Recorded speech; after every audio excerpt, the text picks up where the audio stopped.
আসসালামু আলাইকুম প্রিয় দর্শক, আজকে আমরা দেখাবো বাড়িমালটা 1 পরিপক্ক হলে কিভাবে হলুদ হয়। আসলে দুঃখিত, আমি একটি লাইভ দিয়েছিলাম, লাইভে সাউন্ড হয়নি। তো থেকে আবার ভিডিওটি কালেক্টেড করে আমি আবার সাউন্ড দিচ্ছি।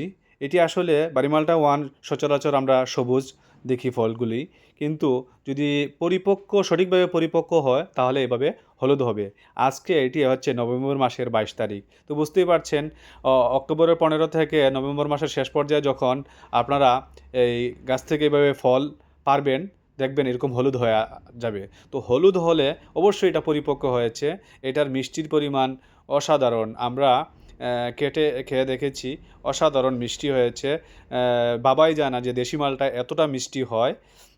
এখানে গাছে অসংখ্য মালটা ছিল, কিন্তু আমরা এখন সামান্য দেখতে পাচ্ছেন, কারণ শুধু মিষ্টিটা পরিপক্ক হলে কীরকম হয় সেটা বোঝার জন্য। আর পূর্বে আমরা অনেকগুলো মালটা খেয়েছি, এই 15 অক্টোবর, তখনই আমরা দেখেছি ভালোই মিষ্টি হয়েছে। আর আজ আমরা বেশ কিছু আম, গাছ থেকে আমরা মালটা সংগ্রহ করেছি এবং বাচ্চা ছেলেদের সামনেই লাইভে কেটেছি। ওরা খেয়ে খুবই খুশি হয়েছে, কারণ মালটা আসলে গাছ থেকে পরিপক্ক মালটা খাওয়ার স্বাদ অনেক সুস্বাদু।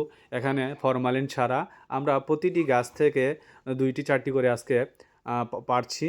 দেখুন, গাছের মালটা পরে ভিডিও করার কারণ হলো, কারণ যদি প্রথমে গাছে মালটা ধরেছে যদি আমরা ভিডিও করি, তো দেখা যায় আমরা আর পরবর্তীতে গাছে ফল পাই না।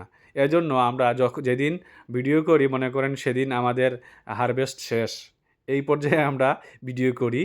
আর আসলে খুব আনন্দ লাগছে, কারণ গাছ থেকে 1টি 2টি করে আমরা মালটা সংগ্রহ করছি।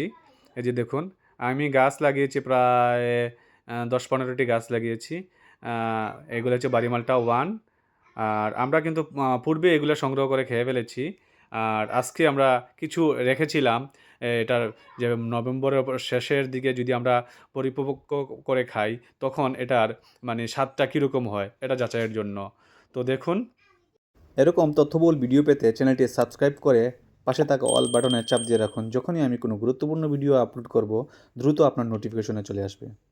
এতক্ষণ সম্পূর্ণ ভিডিওটি না টেনে দেখার জন্য আবারও ধন্যবাদ জানিয়ে বিদায় নিচ্ছি। আমি মিনহাজ হোসেন কামরান, উপসহকারী কৃষি কর্মকর্তা, গোয়েনঘাট সিলেট।